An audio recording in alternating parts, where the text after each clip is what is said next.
So, dahil dalawang importante at malaking bagay, lagi akong may guilt, lagi akong may tama ba o sapat na ba yung nagawa ko para sa negosyo? Tapos pag uwi mo, sapat ba o may pagkukulang na ako sa anak ko, sa asawa ko? Alam mo yun? So, yeah, that's one of the challenge that I was experience along the way nung nagbibuild ka.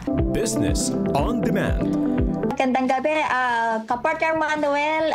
Alam mo sa ating mga nakikinig, ito, marami nakaka-relate ditong mga nanay. Ito yung pangalawang topic natin for tonight. Ito po yung Business on Demand.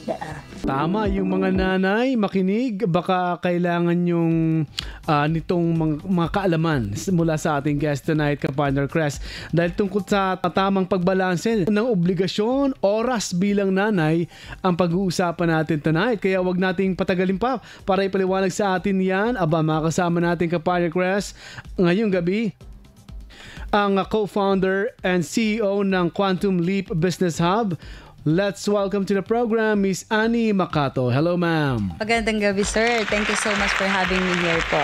Ano po ang mga karaniwang challenges? Yan, agad-agad, alamin na natin ng mga na hinaharap ng mga babae sa pagbalansi ng career at motherhood, yung pagiging nanay, ina.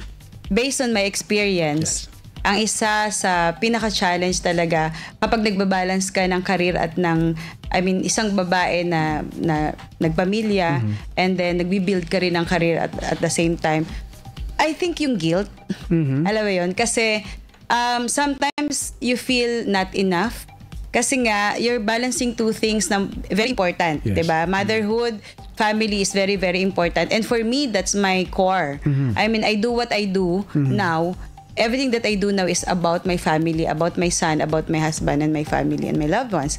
But then at the same time, as a human being, I want to grow. Diba? I want to grow. I want to create impact. Diba? Gusto ko magkaroon ng kapakinabangan sa mundong ito. Okay?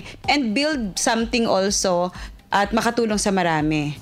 So, dahil dalawang importante at malaking bagay, lagi akong may guilt. Lagi akong may tama ba o sapat na ba yung nagawa ko para sa negosyo? Tapos pag uwi mo, sapat ba o may pagkukulang na ako sa anak ko, sa asawa ko? Alam mo yun? So, yeah, that's one of the challenge that I was experience along the way nung nagbibuild ka.